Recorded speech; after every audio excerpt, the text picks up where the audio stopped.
dire, apprécié par tous. Il a pris le temps de réflexion, le temps d'écriture aussi. Ce soir, comme vous l'avez entendu, il est là, notre invité, Matata Mponyo, réclamé par tous et sur ce plateau également. Monsieur le Premier ministre, vous pouvez venir. Bonsoir. Honorable Matata Mponyo. J'aurais voulu vous appeler Monsieur le Premier ministre parce qu'on l'est toute la vie. Aujourd'hui élu de la nation. Mais cette émission est tellement attendue que vous avez préféré nous amener quelques membres de votre parti. C'est votre retour. À l'issue du conclave. Oui, vous avez tenu ce conclave, on va en parler. Mais c'est votre sortie médiatique tant attendue. Nous sommes après ces élections. Est-ce que tout va bien? Tout va bien physiquement, mais tout ne va pas bien du point de vue du constat électoral. On va en parler. Installez-vous. Merci. Je peux vous dire que cette émission, lorsque je l'ai préparée toute la journée, je n'ai eu que 2 questions, des observations, des gens qui me disent « Enfin, il va nous parler économie ». Mais pas seulement, parce que vous faites maintenant de la grande politique. Vous êtes patron d'un parti politique. Vous sortez d'un processus électoral que d'aucuns a qualifié de rocambolesque. Tout le monde pensait que Matata allait partir en exil après ces élections, mais vous êtes là, élu et installé ici chez vous. Pourquoi partir en exil, Jean-Marie Kassamba? Avec tout ce que vous avez connu comme acharnement, poursuite, procédure judiciaire, vous gardez encore le moral? Je suis très attaché à mon pays. Laissez-moi vous dire que l'exil m'a été offert. Un très bel exil d'ailleurs. La nationalité étrangère m'a été offerte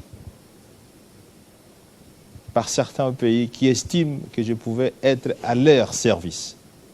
J'ai refusé. Ces pays m'ont tout donné. Comme le disait le président John Kennedy, vous n'avez pas à chercher qu'est-ce que votre pays vous a donné, parce qu'il vous a donné tout, en commençant par la vie. Et la question que vous devez vous poser, qu'est-ce que vous pouvez offrir à votre pays? J'ai refusé l'exil, j'ai refusé la nationalité étrangère parce que je ne me reprochais rien. Je suis le seul responsable politique dans ce pays depuis 1960 qui, après avoir géré les finances publiques du pays pendant 26 mois, qui, après avoir été Premier ministre pendant 5 mois, a écrit à l'inspection générale des finances pour dire... C'est à votre demande? C'est à ma demande. J'ai la lettre. Enquêtez sur ma gestion. 7 ans au BCECO, 2 ans et 2 mois aux finances et 5 mois à la primature. Et l'inspection générale enquêtée, l'inspecteur général des finances a largué les inspecteurs des finances dans l'ensemble de la République. La moisson n'existait pas. Donc je suis fier de n'avoir pas volé un trésor, un dollar du trésor public, mais je suis déçu de voir que la justice congolaise, qualifiée évidemment de malade par notre président, c'est le président qui l'a dit, poursuit ceux qui n'ont pas détourné et gratifie ceux qui ont détourné et qui sont connus de tout le monde et qui circulent dans ce pays. Et qui s'en vantent d'ailleurs. Alors, apparemment l'histoire vous donne raison parce que l'actualité récente que nous venons de vivre, beaucoup de scandales en matière de gestion des finances publiques, qui ont même touché ceux qui sont passés par là où vous êtes partis, enfin vous êtes passés, c'est-à-dire le ministère des Finances. Question aux Congolais, je ne parle pas aux financiers que vous êtes. Comment vous avez appréhendé ça, vous, ces scandales? Écoutez, Jean-Marie, laissez-moi vous dire, autant c'est prestigieux d'exercer des fonctions comme celle d'un ministre des Finances. Dans d'autres pays, on le qualifie d'argentier national. autant se prestiger, autant c'est lourd du point de vue des responsabilités éthiques et morales. C'est lorsque, au me nommant ministre des Finances, que j'ai décidé de porter la cravate rouge. Oui, que vous arborez ce soir et Ouais. qui est le symbole maintenant de votre parti même d'ailleurs. Voilà. Mais Moi, vous, je n'ai que mes chaussettes. Hein. vous avez les gens rouges de- aussi. Oui, oui. C'est un symbole de la rigueur. C'est un symbole de la discipline. C'est un symbole de la responsabilité dans la gestion financière. Lorsque un ministre des Finances, ancien, demande à l'inspection générale des finances d'enquêter sur sa gestion, est-ce que vous comprenez l'essence élevée de la spiritualité? Laissez-moi vous dire que le symbole de l'État dans les temps immémoriaux, c'est-à-dire dans l'Antiquité, le symbole de l'État était confondu avec la spiritualité. Ceux qui ont fait les Sciences Po vous le diront. Lorsque je suis ministre des Finances, je prends la décision de ne voler aucun dollar du trésor public. J'élève la barre de la moralité jusqu'à dire personne de ma famille, direct ou indirect, ne peut travailler au ministère des Finances. C'était le cas? De 2010 à 2012. Personne ne pouvait travailler. Aucun membre de votre famille n'a Aucun travaillé. membre de ma famille. Non seulement ça, aucun membre de la famille Matata ne pouvait bénéficier d'un paiement du trésor public. Quand aujourd'hui j'entends les cousins des ministres, les petits frères, les grands frères des ministres sont payés par des millions de dollars, mais c'est scandaleux du point de vue éthique et moral.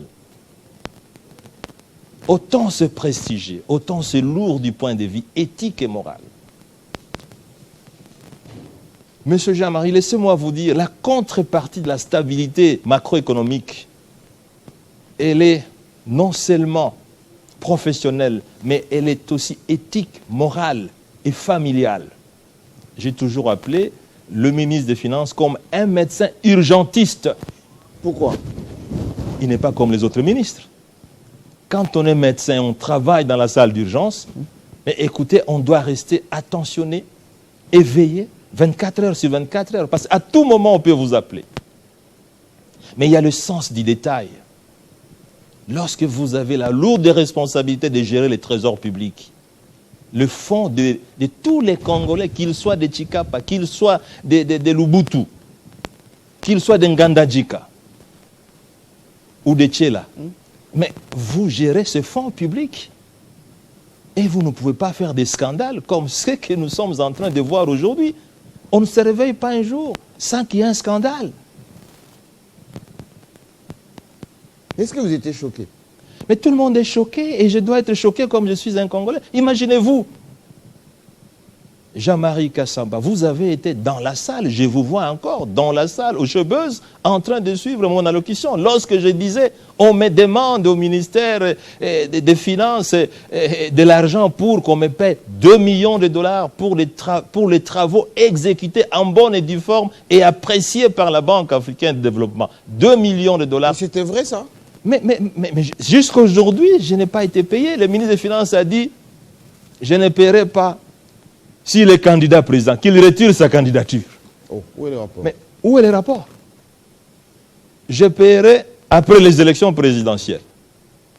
Mais où est le rapport? Mais la raison, c'est que ces 2 millions de dollars ont été détournés. Oh. Mais c'est votre dû, donc passez maintenant, il y a un nouveau ministre. Bon, écoutez, mais le travail a été rendu. Oui. Et le travail coûte 2 millions de dollars. Il faut qu'on le paye. Ben, on va vous payer. Il y en a Voilà. un technicien maintenant, un enfant maison qui est Merci. ministre des Finances qui va pouvoir regarder cette créance. Alors revenons à l'actualité, Monsieur le Premier ministre, enfin honorable, Matata Ponyo, qui se promène toujours avec des livres. On ne sait plus faire la différence entre le politicien, celui qui anime le leadership. Ça existe encore votre école de leadership? Oui, bien sûr. Ensuite, cet enseignant, on appelle, vous êtes professeur maintenant? Oui, bien sûr. Bon. C'est qui c'est Matata Ponyo? Il est quoi finalement? Bon, je dois vous dire que le métier de l'enseignement, c'est un métier qui me tient parce que c'est presque une identité, enseigner, transmettre. Et là, nous avons opté pour les recherches sur les causes du sous-développement. Et il y a plusieurs causes, plusieurs malédictions. Mais nous, on est sous-développé, la RDC. Oui. Expliquez un peu, grosso modo, synthétiser. Je reviendrai pour une séance académique. Oui, avec plaisir. Pour, après la sortie officielle de ce livre qui fait trembler un peu les mondes professionnels, mais qui questionne aussi le monde scientifique. Pourquoi des pays comme la RDC sont sous-développés? Il y a 4 blocs de malédictions. La malédiction géographique ou la malédiction du climat. La relation entre la localisation géographique et le sous-développement. Parce qu'il y a des scientifiques qui disent ça. Les pays à climat tropical, avec des forêts et tout ça, accusent des retards dans le sous-développement. Mais ce n'est pas vrai.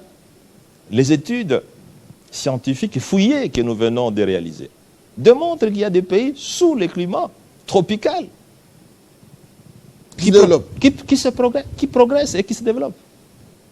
Le Brésil, par exemple, il a presque le même climat que la RDC. La première forêt équatoriale, la deuxième se trouve ici. Mais le Brésil est presque industrialisé. Mais bien sûr. Ça fait partie de BRICS. Voilà. Deuxième bloc de malédiction.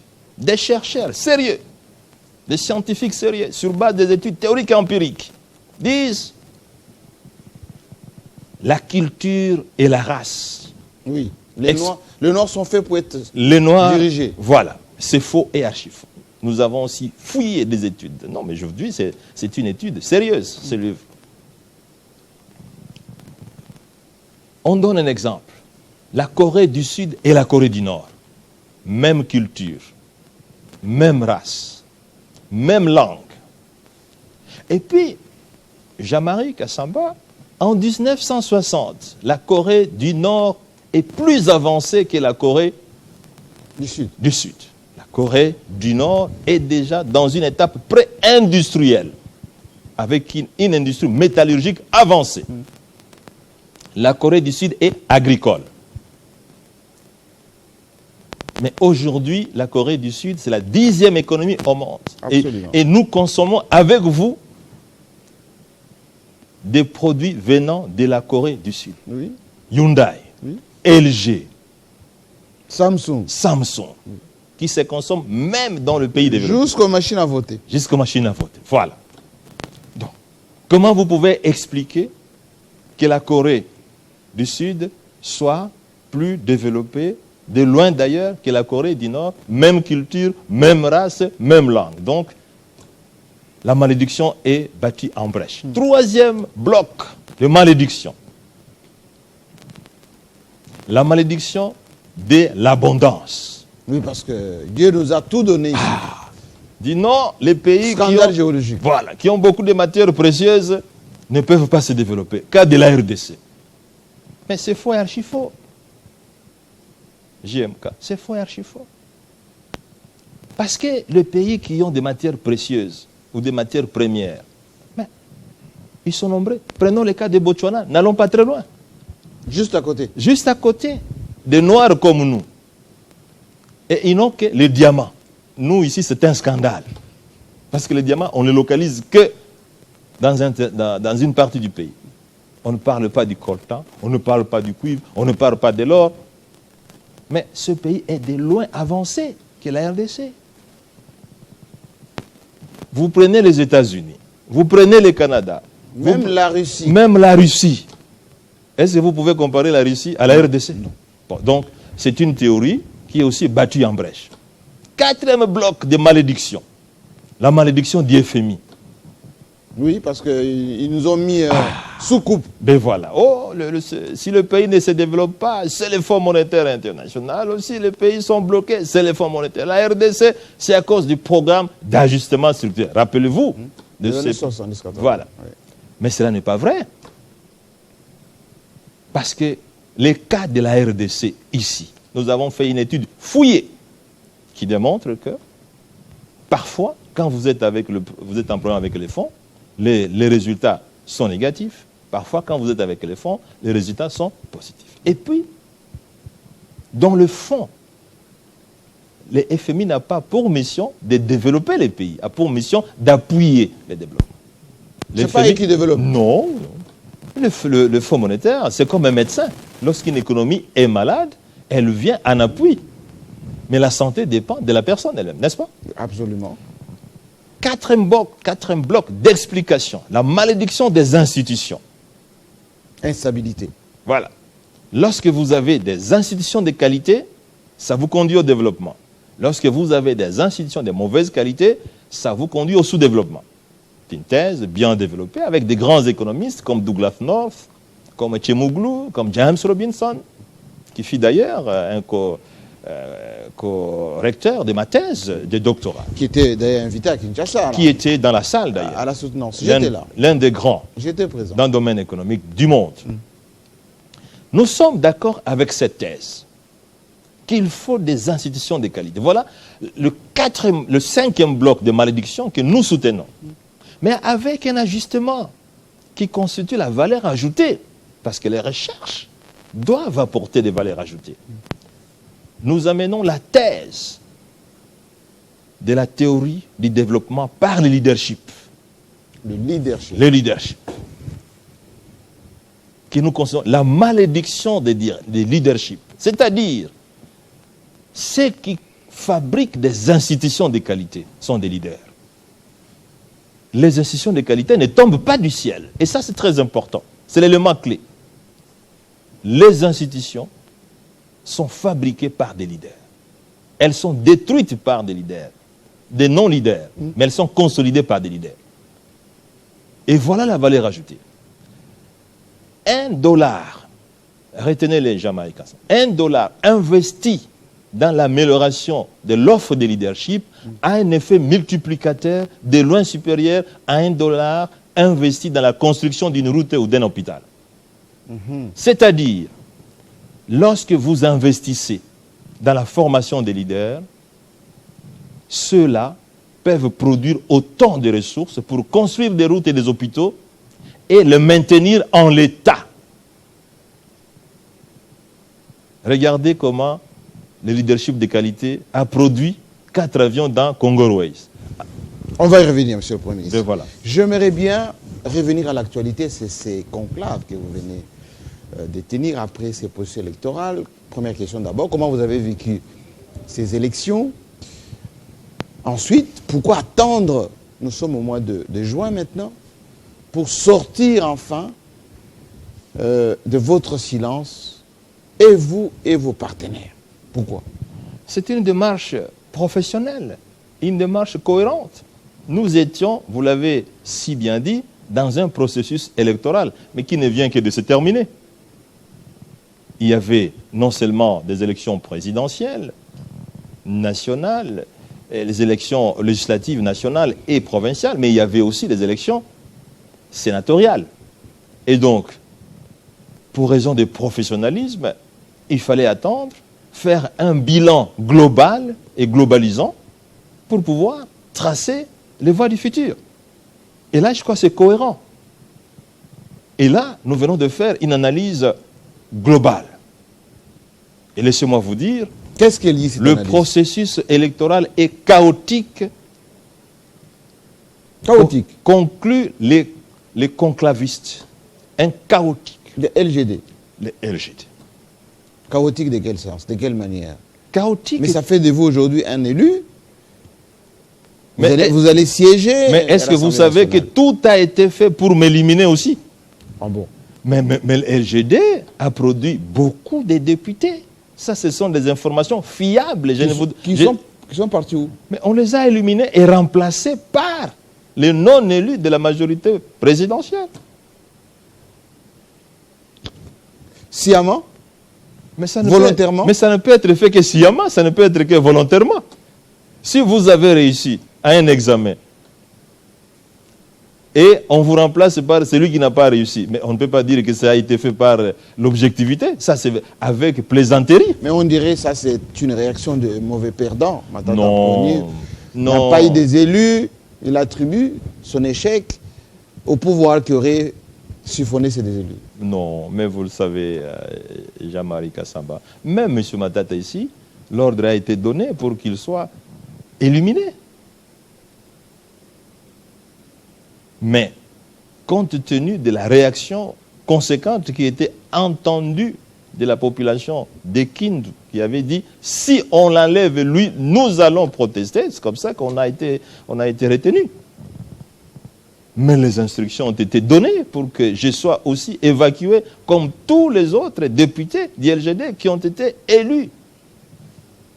Laissez-moi vous dire, Jean-Marie Kassamba, que le pouvoir n'est pas bien conseillé parce que l'opposition a un rôle à jouer dans une démocratie. Ce n'est pas pour rien qu'à l'époque du président Mobutu, l'opposition a existé, avec en tête l'emblématique Étienne Tshisekedi Wamulumba. Ce n'est pas pour rien qu'à l'époque du président Joseph Kabila Kabange, l'opposition a existé, dont nos amis de l'IDPS ici, qui marchaient et qui protestaient. Le rôle de l'opposition, c'est de jouer à l'équilibre du pouvoir. Mais moi, j'ai posé cette question au président Tshisekedi qui a dit ce n'est pas à lui de vous conforter, de vous donner de l'espace. Oui. Vous devez vous battre pour exister. Mais son boulot à lui, c'est de garder son pouvoir, de le garder le plus longtemps possible et de le consolider suffisamment. Mais il a tout à fait raison. Il a tout à fait raison. Mais son rôle, c'est effectivement de ne pas nous bloquer. Mais dans le concret, il nous bloque. Enfin, le pouvoir nous bloque. Je vous donne un exemple. Nous sommes dans le processus électoral à Kindu. 2 jours avant, le président vient de faire son meeting à Kindu, dans la tribune qui a été érigée alors que j'étais Premier ministre. Ah oui, c'est vrai. Parce que cette tribune n'existe pas. Ok. Après son départ, le gouverneur de la province du Maniema, qui est de l'UDPS, détale tous les carreaux qui sont sur le stade et les laisse en l'état pour dire on ne peut pas réaliser des meetings ici. Alors que le président était de passage là-bas. 2 jours avant. Deuxièmement, nous voulons faire des meetings à toutes les places publiques. On écrit pour dire, pour des raisons de sécurité, il n'y a plus de meetings. C'est très beau de dire que l'opposition doit se manifester. Mais c'est aussi l'obligation du pouvoir de ne pas bloquer tous les mécanismes d'expression de l'opposition. Combien de villes aujourd'hui dans le pays, il est indiqué qu'on ne peut pas faire des meetings, on ne peut pas faire des marches. Encore aujourd'hui. Aujourd'hui, là, mais avec des communiqués pour dire, pour des raisons de sécurité. Mais vous qui êtes civil, comment vous allez chercher à savoir quel est l'état de la sécurité? Bon, tout compte fait, le processus est terminé. Aujourd'hui, vous avez ce que vous avez, d'ailleurs l'opposition dans les institutions. Votre conclave a décidé finalement quoi? Vous avez acté les résultats que vous avez. Ensuite, vous voulez faire quoi désormais? D'abord, le constat, c'est que ces résultats ont été chaotiques. Et ces résultats ont créé la méfiance au lieu de créer la confiance. Ces résultats ont créé des frustrations dans le chef de la population. Ces résultats ont créé les découragements, les désespoirs. Le peuple est découragé. Et découragé et désespéré. Devant cette situation, l'une des recommandations phares des conclavistes, c'est de supprimer purement la CENI. Oh. De la supprimer. Supprimer la CENI. Supprimer totalement la CENI. Version actuelle. Version actuelle. Supprimer. En fait, l'institution même supprimée. Mais remplacée par qui? Par quoi? Mais écoutez, il faut d'abord se poser la question, pourquoi on a créé la CENI? Jean-Marie Kassamba, je sais que vous êtes un professionnel, mais dans ce pays, il n'existait pas de CENI auparavant. Non. Les élections, comme dans d'autres pays au monde, étaient organisées par le ministère de l'Intérieur. Mais pourquoi on a créé la CENI? À cause de la méfiance, à cause de la crise de confiance entre les pouvoirs et les acteurs politiques, et principalement de l'opposition. Et la mission confiée à la CENI, c'est de rétablir la confiance, de rétablir la crédibilité du processus électoral, de garantir la transparence des résultats. Voilà l'âme et l'esprit de la CENI. Et on n'est pas là-dedans. Mais dans cette confiance, dans cette... Mais on est à l'opposé. On est à l'opposé. Le sens de la CENI, c'est de garantir la crédibilité des résultats. C'est d'être une structure indépendante, d'être l'église au milieu des villages. Mais aujourd'hui, autant en 2006, les résultats de la RDC étaient une référence dans les continents africains. Rappelez-vous, l'abbé Malumalo était recherché dans les continents africains. Il y a jusqu'à aujourd'hui des experts de la CENI ancienne qui travaillent dans les pays africains. Kadima n'est pas recherché. Je n'aime pas entrer dans les noms des gens. Laissez-moi vous dire qu'à l'époque, les experts de la CENI étaient une référence au niveau du continent africain. Et de 2006 à 2011, à 2018, la qualité des élections est allée de manière décroissante. Et en 2023, nous n'avons pas eu des élections. Nous avons eu un processus de nomination. Oh, mais ça c'est grave. Mais c'est grave et c'est dramatique. Et ça a créé ce qu'on appelle une fracture sociale. Une fracture sociale. Et je crois, à mon avis, la décision des conclavistes du LGD est en cohérence avec l'esprit, l'âme de la création de la CENI. On l'a créée pour des résultats crédibles, les résultats n'ont pas crédibles. On l'a créée pour qu'elle soit une institution indépendante, elle est devenue aujourd'hui une structure du gouvernement. On l'a créée pour la transparence, les processus n'est pas transparent. Qui va vous suivre dans cette démarche? Écoutez, cette démarche, d'abord, nous n'avons pas besoin que des individus nous suivent. Nous vous disons que là, c'est le point de vue de la population. La population est fatiguée de la CENI, elle n'en veut plus.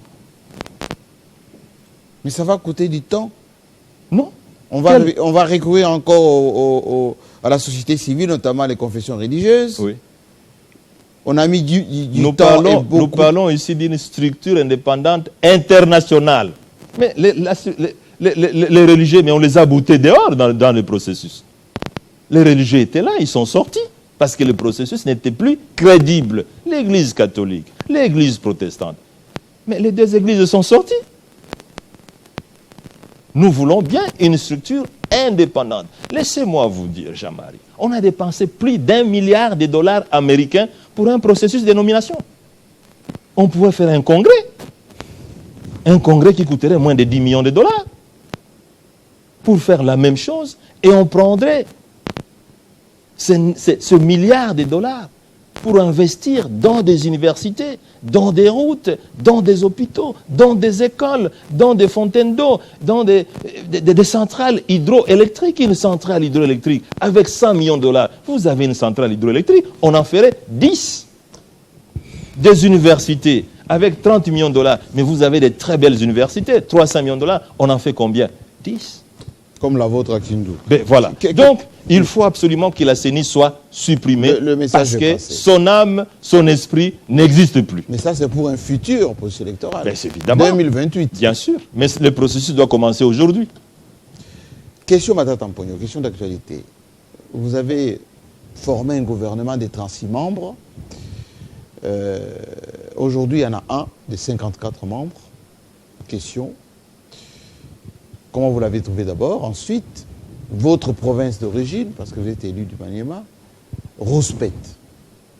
Voilà, vous n'êtes pas représentatif, etc. Mais les gens de l'Union sacrée vont vous rétorquer que même à votre époque, il y avait des provinces, dont le Maniema par exemple, qui avaient des militants partout, plutôt des élus et des gens qui bénéficiaient des postes quasiment partout, et ça ne vous gênait pas à cette époque. Votre question est pertinente. D'abord, en ce qui concerne le dernier volet de votre question. Oui. Pourquoi les Maniema se plaint aujourd'hui? Le peuple du Maniema est déçu et vexé. Déçu. Déçu et vexé. C'est quand même une province qui compte dans ce pays comme les autres provinces. Le dernier gouvernement du Premier ministre Sama Lukonde, le Maniema n'était pas représenté. Il n'y avait pas un ministre? Il n'y avait pas un ministre, ni vice-ministre. Il y a quelqu'un qui se fait passer du Maniema, mais en réalité, il n'est pas du Maniema. Je suis député national, élu par la capitale de la province du Maniema, Kindu, et je sais de quoi je parle. La population m'a dit, nous ne sommes pas représentés au gouvernement Sama Lukonde. Et pendant les élections qui se sont passées dernièrement, la population me l'a répété. Le gouvernement actuel, le Maniema n'est pas représenté. Ce n'est pas un déficit de compétences. C'est quoi alors? C'est une punition? Ben, écoutez, c'est un règlement des comptes? La population dit c'est une punition parce que c'est une province de l'opposition. Dans tous les cas, c'est un secret de polichinelle. Les LGD occupent tout l'espace au Maniema. Même si tous les députés des LGD ont été volés. Mais là n'est pas le problème. Lorsque vous dites, Jean-Marie, qu'il fut des moments où le Maniema n'était pas représenté. Bon, je ne me rappelle pas. Il faut dire que le président... Mais il y avait là-bas les Tambwe Mwamba, les Ngongoluo, les Mata Tamponyo, les Kalmama Nangongo, il y avait tous ces gens. Mais il y avait aussi les gens de l'opposition. Qui ne sait pas que la province du Kasaï était une province dont étaient issus les grands leaders de l'opposition à l'époque, Etienne Tshisekedi Mulumba. Mais les gens du Kasaï étaient dans le gouvernement. Des vice-premiers ministres, des directeurs de cabinet, ils étaient toujours là. Ce n'est pas parce que la province du Maniema est une province de l'opposition, et c'est tout à fait normal, avec son leader qu'il chérisse, M. Matata, qu'on doit punir cette province, même tous les mandats de 5 ans, même pas une route n'a été faite. Mais on dit que cette province n'a pas voté le président Tshisekedi. Mais où est le problème? Il y a vous et les Katanga. Où est le problème? Et c'est pour ça qu'elle doit être punie aujourd'hui? Non. Voilà le deuxième volet de votre question. Je crois que c'est une question qui doit être réhabilitée parce qu'on doit préserver l'unité. En ce qui concerne le premier volet. Oui, le format du gouvernement. 54. Vous avez raison. Le gouvernement Matata, avec 36 ministres, c'est le seul gouvernement, il y a plus de 20 ans. Et vous avez fait comment alors pour en faire 36? Aujourd'hui, on dit, Kamé a dit, et les autres, le Congo, c'est le Congo. C'est trop grand. On ne peut pas avoir moins de 50 ministres. C'est pas normal. Et ce n'est pas une raison valable. Je vais vous dire, le nouveau président, Milei, de l'Argentine, a fait un gouvernement de 9 ministres. Seulement? De 19 à 9 ministres. L'Argentine. Mais nous ne sommes pas plus riches que l'Argentine. Et ça, c'est récent. Je ne vous parle, c'est de janvier 2024. Mais le gouvernement ne peut pas être considéré comme l'endroit où on doit nommer tout le monde. Autant on doit veiller aux équilibres, mais autant on doit restreindre les coûts des institutions. Je remercie le président Joseph Kabila Kabange qui m'avait permis de faire le gouvernement le plus réduit que la RDC ait connu depuis plus de 20 ans. Vous avez vendu quoi comme idée pour que vous fassiez un gouvernement transhumant? J'ai vendu la bonne gouvernance. J'ai vendu l'efficience de l'action de l'État. J'ai vendu la qualité. Rappelez-vous, le professeur Kinki Wamulumba, lorsque le gouvernement est sorti, il a dit le gouvernement des surdoués. Oui. Le gouvernement des surdoués. Dixit. C'est pas superlatif, ça? Écoutez, allez lui poser la question. Mais je dois vous dire aussi que c'est le gouvernement, depuis 1960 jusqu'à aujourd'hui, qui aura produit la meilleure performance socio-économique du pays. Peut-être qu'en rapport avec ça, il avait raison. Surdoué. Dixit, Kinki Wamulumba, gouvernement des surdoués. 36 membres du gouvernement. Avec un niveau professionnel élevé. Avec une cohérence. Aujourd'hui, vous avez des gouvernements de 54 personnes. La rationalité, l'efficience. Je souhaite bonne chance à ces gouvernements. Mais, je l'ai dit, le premier handicap que le actuel ne saura pas franchir, c'est la crise de confiance. Monsieur Jean-Marie, la confiance est une donnée non négligeable dans la gestion de l'économie. C'est-à-dire, quelle confiance? Qui doit faire confiance à qui? Mais la population. La politique gouvernementale, c'est pour gérer la cité. Et la cité est composée des individus. Et vous pensez que Mme Suminwa Toulouka n'a pas l'assentiment de la population avec 54 membres? Comment vous pouvez dire d'emblée que... Je vous parle de la crise de confiance créée par les scandales électoraux. Ah, depuis les élections? Ah oui. Donc ça se poursuit jusqu'au niveau du gouvernement. Il y a des frustrations de la population. Vous savez, pour diriger, il faut faire des réformes. Et ces réformes doivent être acceptées par la population. En 2014, la RDC est classée parmi les top 10 des grands pays réformateurs au monde, avec un taux de croissance de 9,5%. La croissance, Jean-Marie, procède des réformes. La croissance procède de la bonne gouvernance. La croissance procède de la rigueur dans la redistribution. Il n'y a pas tout ça aujourd'hui? Ça procède de la confiance qui n'existe pas. J'aimerais qu'on regarde une vidéo et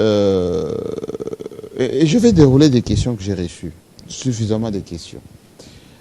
Parce que quelqu'un a posé la question, comment faisait-il, Matata Mponyo, pour stabiliser la monnaie, pour payer les gens avant le 20 de chaque mois, pour créer des compagnies comme Congo Airways, Transco, etc., etc. Il faisait comment, avec quels moyens, quelle méthode, quelle personne, etc. J'aimerais d'abord qu'on écoute ça, et puis on reviendra tout à l'heure. Et puis je vais vous poser des questions sur Moïse Katumbi, parce que c'est votre ancien compagnon, si vous êtes toujours ensemble.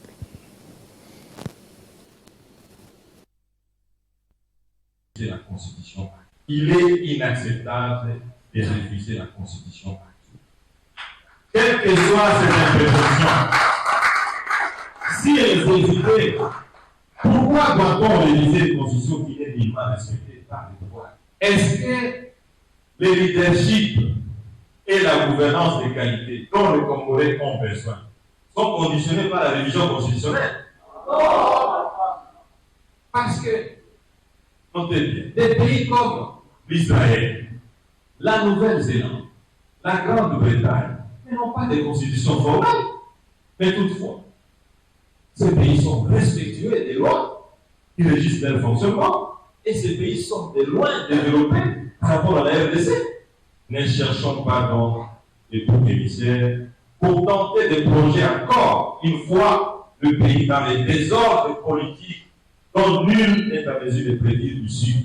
Dans tous les cas, les LGD, votre parti, notre parti s'opposera avec énergie à toute manœuvre visant à changer ou à réviser notre parti. Vous commencez mal là. Comment? Comment? Le changement de la Constitution, c'est de la souveraineté. Le président Tshisekedi, élu par le peuple, a dit lui-même qu'il va mettre en place une commission qui va travailler sur ces changements de constitution, la modification de la constitution. Parce que cette constitution bloque un certain nombre de choses. On vient de perdre presque 6 mois avant de mettre en place des choses, etc. Et c'était une constitution de belligérants. 1+4, etc. Donc tout ceci a fait son temps. Là, vous commencez mal. Là. Si vous avez bien suivi mon allocution, j'ai cité les cas de 3 pays qui n'ont pas de constitution. L'Israël, oui, la Nouvelle-Zélande et la Grande-Bretagne. Oui.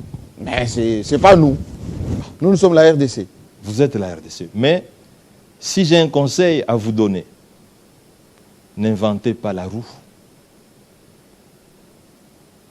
Si j'ai un conseil à vous donner, inspirez-vous des bons exemples des autres. Il y a des pays qui ont des constitutions, qui ont fait plusieurs siècles, qui n'ont jamais été touchés, retouchés. Plus d'un siècle. Comme il y a des pays qui n'ont pas de constitution. Mais ce n'est pas la Bible. Est-ce qu'aujourd'hui, oui, je peux vous poser, vous, la question, est-ce que c'est à cause de la Constitution que la gouvernance est mauvaise dans ce pays. Vous m'avez parlé ici de détournements massifs des fonds. C'est à cause de la Constitution. À votre âme et conscience. Il faut donner plus de pouvoir au président. Non, je vous dis, lorsque les détournements des fonds publics se font au ministère des Finances, est-ce que cela procède des insuffisances constitutionnelles? Votre regard me donne la réponse. Je vais vous dire, la Constitution a été violée 39 fois. Pardon? 39 fois. Par qui? Mais par les organes de justice, par le Sénat. 39 fois. Rappelez-vous le président du Sénat, l'honorable Bahati Lukwebo, avait dit « Ces décisions de la Cour constitutionnelle ne s'appliquent pas ici ». Constitution violée 39 fois, dans le sens de pouvoir condamner, arrêter un opposant politique qui a refusé d'entrer dans l'Union sacrée, qui a refusé de retirer sa candidature. Infraction politique. Mais ça, on n'enseigne pas ça dans un cours de droit à l'université, infraction politique, ça n'existe pas. Au Sénat, à l'Assemblée nationale, il y a des Américains, il y a des Belges, il y a des Français qui siègent. Ah bon? Mais est-ce que la Constitution congolaise le permet? Vous avez des preuves? Est-ce que c'est un secret de polichinelle? Vous le savez aussi. Commençons par respecter la Constitution avant de pouvoir la réviser. La Constitution est violée systématiquement. Aujourd'hui, nous avons des ministres, parce qu'ils n'ont pas encore fait la remise de reprise, qui sont à la fois ministres et députés. Mais le président avait dit, non, ils ont choisi... Mais la Constitution ne le permet pas.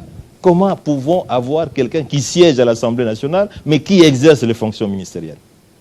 Du point de vue de la Constitution, il y a séparation des pouvoirs.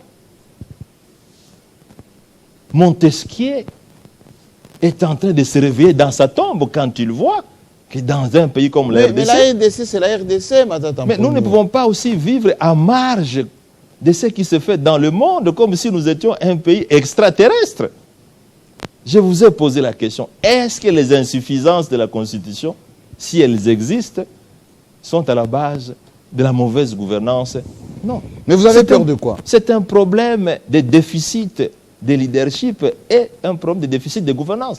Au lieu d'aller changer la Constitution. Oui. Et puis, vous le savez, certains articles de la Constitution, l'article 220 de la Constitution, qui vise notamment à changer le mandat. Ah, vous avez peur de ça. Mais c'est des articles verrouillés. On ne peut même pas changer mais ça. le même peuple peut déverrouiller. Mais on a dit même que la Constitution qui est au-dessus de tout le monde dit que le peuple lui-même ne peut pas le déverrouiller. C'est la Constitution qui le dit. Mais si y a un référendum, on fait comment? Mais c'est déjà verrouillé, même pas en cas de référendum. On ne peut pas changer de mandat. Et la forme de l'État? Et donc, vous voyez, et puis l'article 219, lorsque le pays est en état de siège. Et vous le savez, nous sommes en état de siège. Oui, c'est vrai. Ce n'est pas encore levé. Mais on ne peut pas siéger sur ce type de matière. Le plus important, Jean-Marie, nous allons dans le juridisme inutile. Le plus important, c'est de nous élever spirituellement et professionnellement. Est-ce que le problème de la RDC réside dans la Constitution? Non. Vous le savez, à âme et conscience. Mais on sent que vous avez un peu peur, hein? C'est-à-dire que Félix Tshisekedi change la Constitution, qu'il va lui permettre d'avoir un troisième mandat et que vous allez rester éternellement dans l'opposition. On n'a pas fait l'opposition pour l'opposition. On n'a pas fait l'opposition pour adhérer à des thèses anticonstitutionnelles. Nous avons fait l'opposition pour le bonheur du peuple congolais. Et je crois la population est convaincue que le LGD, c'est une vraie alternative dans le changement de leadership et de la gouvernance. Le plus important, Jean-Marie, laissez-moi vous dire, ce n'est pas la durée qui compte dans la gestion. C'est quoi? Le plus important, c'est les résultats. Mais Voilà. Quand on regarde les Congo aujourd'hui, nous avons ce que vous n'avez pas fait, vous, les centres financiers internationaux qui est là, à Kinshasa, majestueux. On a la gratuité de l'enseignement. On a la maternité gratuite. Est-ce que vous avez suivi notre allocution? L'endettement extérieur est en train de monter en flèche. Ah bon? Ah oui. Combien? Il faut faire attention. Je n'ose pas vous faire peur parce que vous risquez de tomber ici. L'endettement est en train de monter. Vous avez laissé combien? Nous sommes à combien? Ben, écoutez, nous avons obtenu le point d'achèvement et on a descendu la dette extérieure de 10 milliards de dollars. On était aux environs de 4 milliards de dollars. Allez consulter vos chiffres, vous allez vous rendre compte que ces chiffres, cet encours a augmenté. La différence la plus fondamentale, c'est que toutes les réalisations qui ont été faites Oui.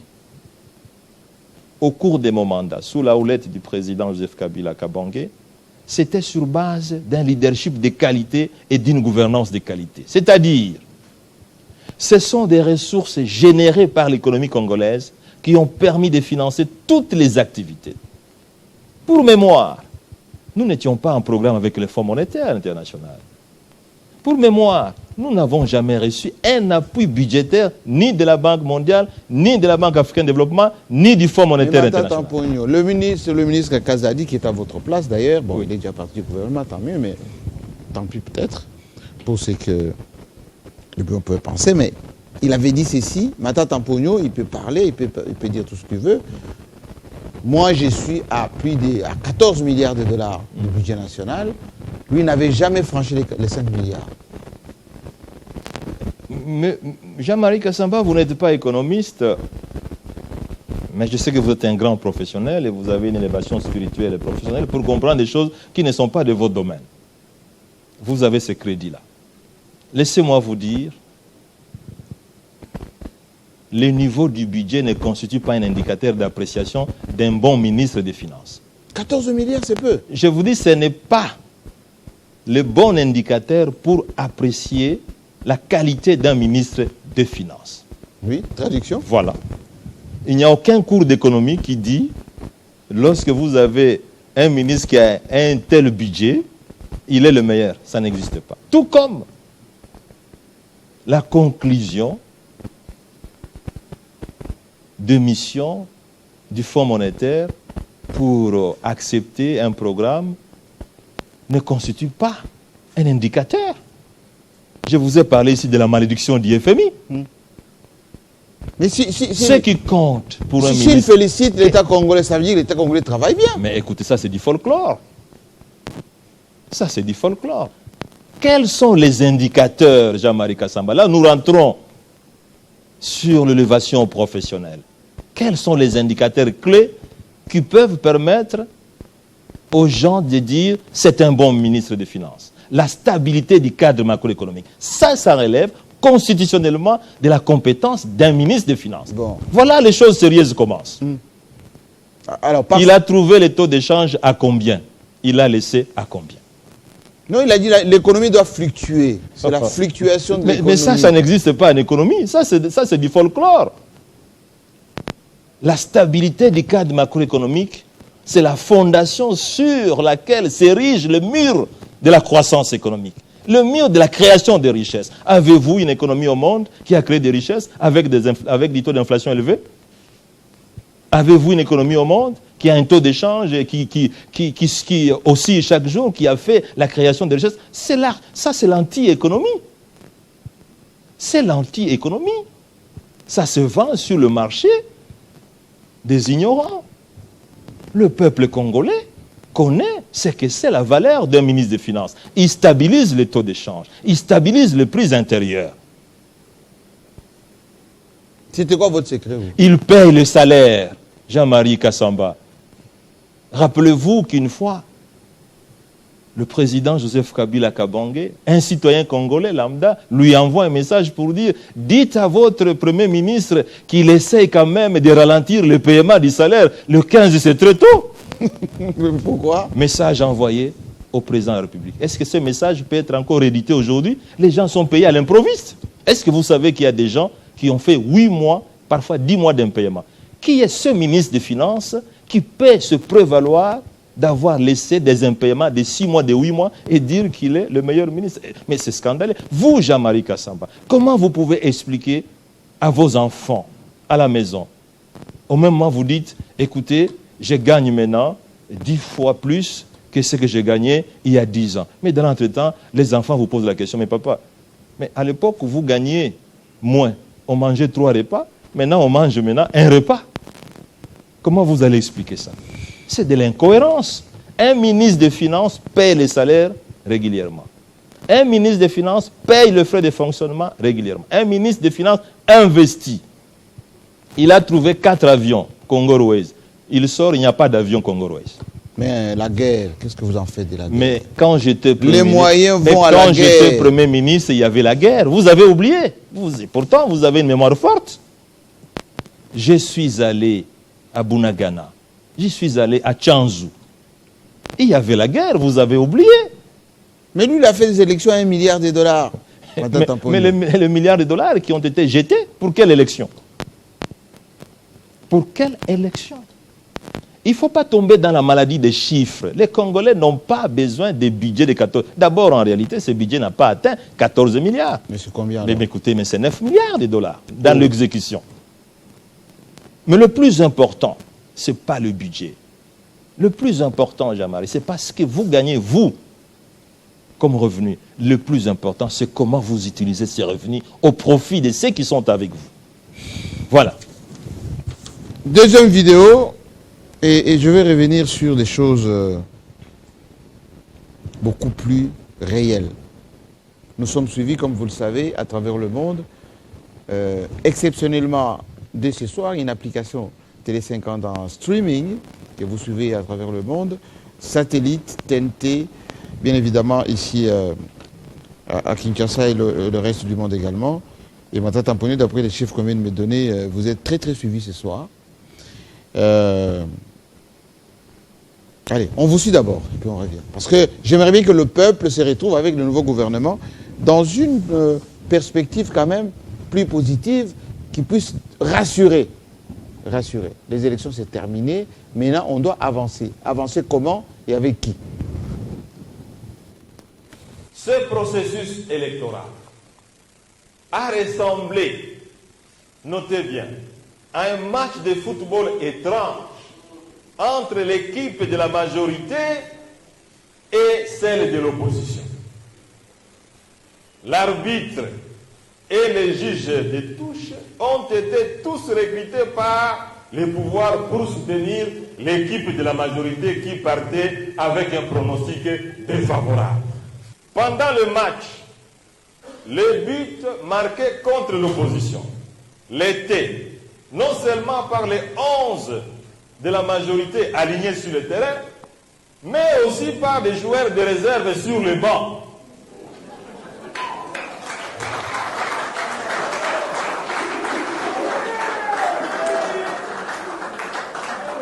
Qui est aussi marqué par les joueurs de réserve sur le banc, qui s'improvisaient sur le terrain avec d'autres ballons, sous l'œil de tous les corps arbitrales, y compris les corps en charge du VAR.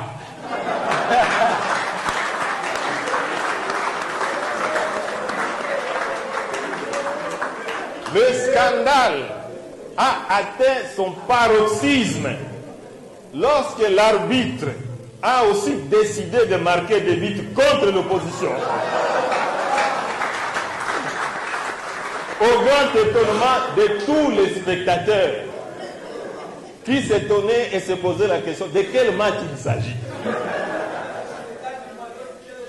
Voilà un match qui aura jeté le discrédit total, non seulement à la Fédération du football, qui n'est autre que la CENI, à son organisateur, qui n'est autre que le gouvernement, et à l'équipe adverse, qui n'est autre que la majorité au pouvoir. Matata Tamponio, c'est caricatural. C'est tellement caricatural que ceux qui nous suivent aujourd'hui se disent, mais il est cynique, Matata Tamponio. Non, vous savez, Jean-Marie, la différence entre un homme et un animal, c'est qu'en l'homme, Dieu a donné le pouvoir de réflexion. Et à l'animal, Dieu ne l'a pas donné. Et les plus grandes démocraties au monde, comme celle de la Grèce, ont été bâties sur la réflexion. Nous ne devons pas nous départir de la cohérence. Nous ne devons pas nous départir de l'élévation spirituelle. Parce que nous risquons de faire des choses qui ne sont pas acceptables. Nous risquons de considérer l'immoral comme moral, l'injustice comme justice. Et le drame d'une société commence là où la société se dédouble, fait ce qu'elle ne peut pas faire et ne fait pas ce qu'elle doit faire. Lorsque les choses sont aussi scandaleuses comme celles qui se sont passées, autant les dire, autant l'accepter. Mais pas minimiser comme vous êtes en train de faire. Mais c'est ce qui s'est passé. Vous avez schématisé tel que le Congolais, moi, ne peut pas avoir confiance dans ces institutions, dans ce qui est mis en place. Là, vous avez renié plutôt à la CENI même le droit d'exister. C'est plus grave quand même. Vous êtes enseignant à l'université Jean-Marie Kassamba. C'est-à-dire, vous êtes un homme qui sait entrer dans la masse. Est-ce que la population congolaise aujourd'hui a encore confiance à la CENI? Non. Ce n'est pas moi qui l'ai dit. C'est la population qui l'a dit. Et vous voyez, je suis avec les cadres fédéraux des LGD qui sont venus de l'intérieur pour participer à ces conclaves. Mais voyons, vous savez, autant la qualité des élections était appréciée dans l'ensemble du continent. 2006, avec des experts qui aujourd'hui continuent à travailler dans le système des élections des pays africains, autant aujourd'hui. Le scandale que nous sommes en train de vivre jette des discrédits totaux. Nous devons nous remettre en cause, nous devons accepter. Laissez-moi vous dire, vous enseignez à l'université. Vous avez envoyé votre questionnaire à l'université, un mois avant, le jour des élections.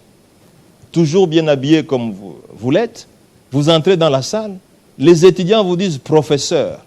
Mais il y a d'autres étudiants qui ont reçu les questionnaires une semaine avant et qui sont en train de faire leur examen à l'extérieur. Vous dites « allons-y, ce sont aussi des étudiants ». Ça s'est passé comme ça chez nous? Est-ce que les étudiants vont vous trouver sérieux? Non. Mais c'est ce qui s'est passé à la CENI.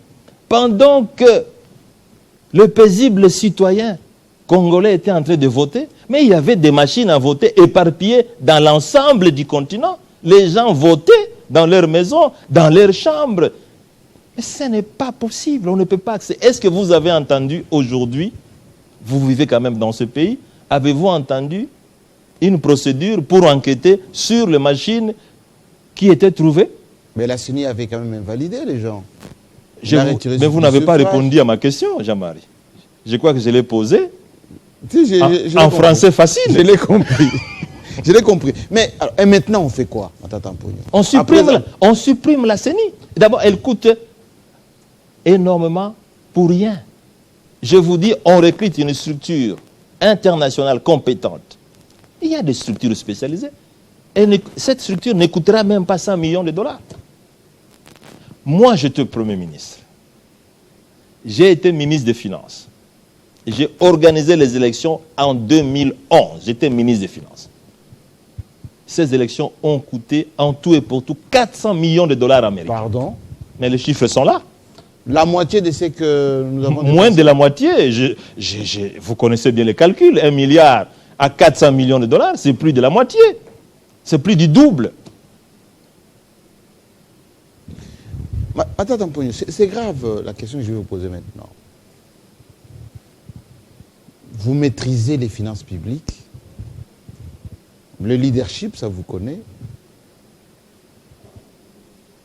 Pourquoi vous ne voulez pas travailler avec le président Tshisekedi? Pourquoi vous n'avez pas accepté d'entrer dans l'Union sacrée?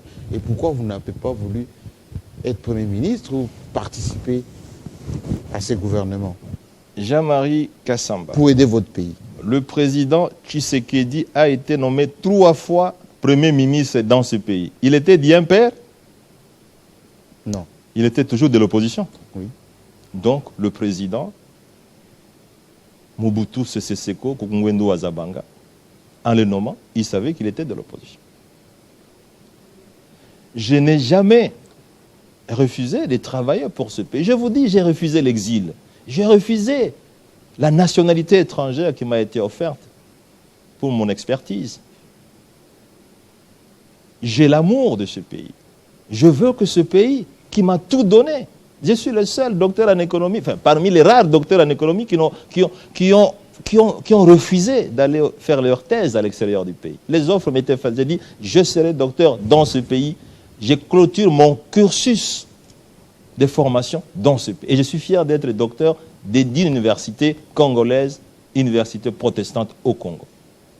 Je veux bien travailler dans ce pays. Mais il faut que les conditions de travail, Jean-Marie Kassamba, soient réunies. Mais c'est quoi les conditions? On me nomme ministre des Finances, le président Kabila me donne le marge de manœuvre pour conduire la machine économico-financière. Et les résultats étaient là.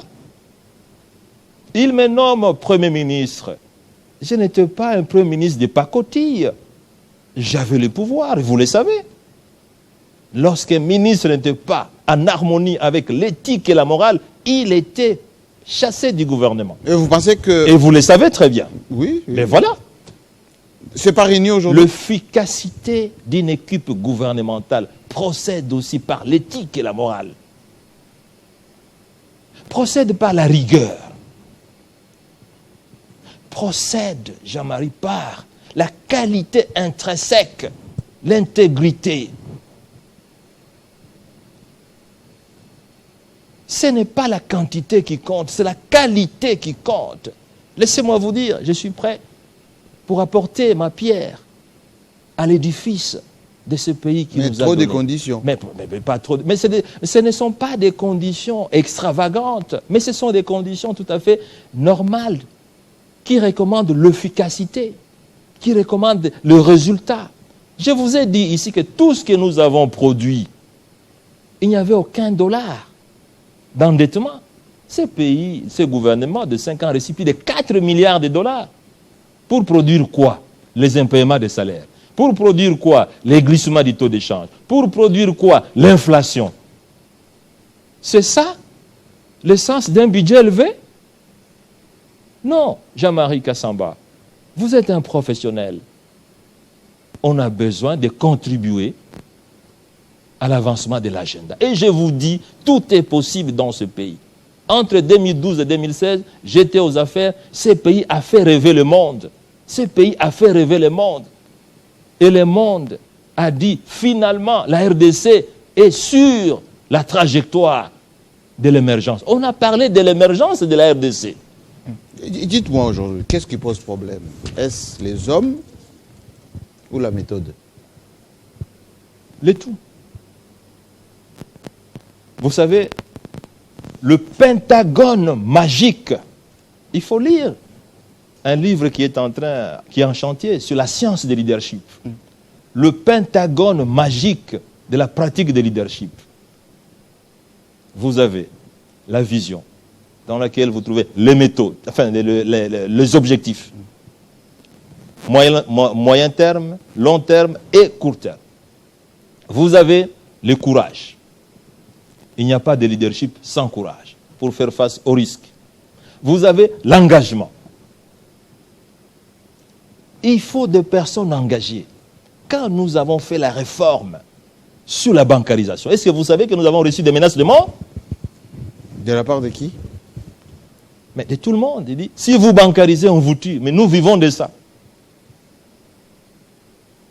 Donc, vous voyez, Jean-Marie, il faut la méthode. Vous avez, je sais, vous êtes professeur d'université, vous savez ce que c'est la méthode. Absolument. Absolument. Toute chose restant égale par ailleurs. Le même cause entraîne les mêmes effets. Maintenant, que le peuple vous a consommé ce soir, l'avenir c'est quoi? Vous allez faire une opposition radicale? Vous allez vous ouvrir si jamais Félix Tshisekedi vous tend la main? Il dit voilà, j'ai compris. Il a commencé à changer là, vous avez vu? services de sécurité, il a rajeuni un peu le gouvernement, son cabinet est en train d'être remanié, etc. Si vous tend la main, vous refusez catégoriquement ou vous allez écouter, ou vous allez vous proposer pour le pays. D'abord, nous sommes dans l'opposition. Et je l'ai confirmé lorsque j'ai eu des entretiens très officiels avec l'informateur. Oui, on vous a vu avec Kabouya. Kabouya, oui, j'ai confirmé. Je reste dans l'opposition. On vous a soupçonné de traverser à un moment donné. Si c'était pour traverser, je l'aurais fait parce que, vous le savez très bien, j'ai été sollicité avec menace pour entrer dans l'Union sacrée. J'ai refusé. J'ai été sollicité pour retirer ma candidature à la présidentielle. Je refusais, vous le savez. Et donc, je reste constant. Le leadership, c'est la constance aussi. Nous, au LGD, nous avons dit, nous sommes favorables à apporter notre pierre à la construction de l'édifice national, mais sous les réserves d'un leadership de qualité, sous les réserves d'une gouvernance de qualité. Parce que ça, c'est notre âme, ça, c'est notre esprit. Mais vous avez un Premier ministre technocrate, là, qui était même conseillère à la vice-primature avec Moukoko Samba, qui sont là. Vous avez votre ancien vice-premier ministre qui est là, du budget, Moukoko Samba. Donc, certains de vôtres sont là-bas. Jean-Marie Kassamba, vous avez oublié que le Premier ministre sortant était membre de mon gouvernement. Vous l'avez fait de manière volontaire ou quoi? C'était le ministre des Sports de mon gouvernement. M. Samalou Konde. Et il n'a pas appliqué la méthode qui était la vôtre? C'est à vous de le dire. C'est à vous de le dire. Le constat est là, il a terminé son mandat. Laissez-moi vous dire, le leadership, ce n'est pas une question de diplôme d'État. Ce n'est pas une question de doctorat. Sinon, la RDC n'aurait pas été dans cet état.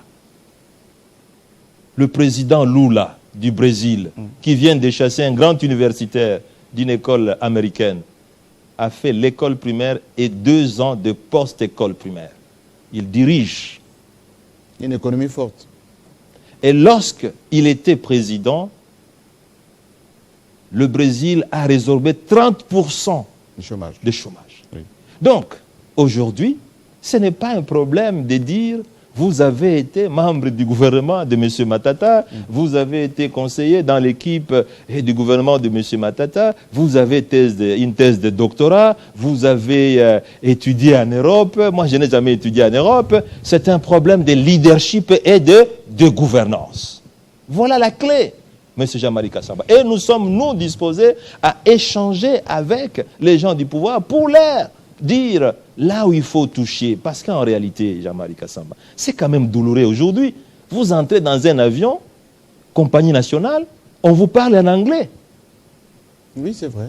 Les avions des compagnies nationales, Congo Airways, on vous parle en anglais.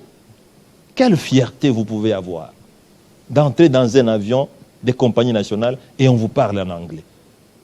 Si on m'a parlé... Vous êtes nostalgique de Congo Airways? Dans tous les cas, je vous informe qu'avant Congo Airways, les gens qui allaient à Lubumbashi passaient par Nairobi, passaient par Addis Abeba ou par l'Afrique du Sud. Aujourd'hui, ce phénomène a repris. Parce que les avions de Congo Airways n'existent plus. Ces avions étaient fiables, Jean-Marie Kassamba. Même moi-même, quand j'y entrais, j'ai commencé la lecture. Jusque lorsqu'on me dit, nous commençons la descente. Ces avions étaient fiables, certifiés IOSA, une compagnie nationale à 100%, dirigée par des pilotes congolais, étaient fiables. Les experts des Nations Unies, du Fonds monétaire, la Banque mondiale, prenaient cet avion. Aujourd'hui, ils ne peuvent plus prendre Congo Airways parce que ces avions ne sont plus fiables. Qu'est-ce qui s'est passé? Les déficits de leadership, les déficits de gouvernance. Quel conseil vous allez donner ce soir et à Madame la Première ministre et au poste que vous maîtrisez le mieux, le ministre des Finances? C'est un fils de maison qui a été nommé à ce poste. Qu'est-ce que vous voulez donner comme conseil? Au ministre des Finances, il n'y a pas de magie à faire. Il faut savoir rationaliser les dépenses. Et je peux vous dire, c'est la tâche la plus ardue d'un ministre des Finances. Rationaliser veut dire ne pas payer certaines factures. Ne pas payer un mot d'urgence. Il y a beaucoup de dépenses fictives. Le ministre des Finances, c'est le mal-aimé du gouvernement. Rationaliser les dépenses. Payer sans état d'âme. Ce n'est pas facile. J'ai reçu une fois un ministre des Finances d'un pays européen. Il me dit, monsieur le ministre, je suis content d'attendre que vous êtes très critiqué ici chez vous en RDC. J'étais ministre des Finances. Il me dit, quoi? Vous êtes content? Il dit, vous savez, un ministre des Finances qui est très aimé, c'est un mauvais ministre des Finances. C'est qui ne paye pas conformément à la volonté de son peuple. Rationaliser les dépenses. Je vous ai dit, un ministre des Finances est un médecin urgentiste. Qui n'a pas d'amis. Qui n'a pas d'amis. Et à la Première ministre? Premier ministre, de travailler avec passion, de travailler avec amour. C'est tout ce que je fais, vous le savez. Pendant 5 ans, je suis arrivé au bureau à 5 heures du matin pour sortir vers 21 heures. Chaque jour. Les gens ont cru que c'était pour le plaisir et que je vais laisser 6 mois après. Je l'ai fait pendant 5 ans. J'ai fait des troïkas stratégiques pendant 5 ans et chaque lundi de 7 à 8 heures pour prélever la température économique du pays. Je fais une lutte acharnée contre la corruption et la mauvaise gouvernance. Ce qui n'est pas aisé. Parce que les réseaux de fraude, les réseaux de corruption est constitué par des hommes puissants. Des caïmans alors. Des caïmans, des crocodiles. Voilà le peu de conseils.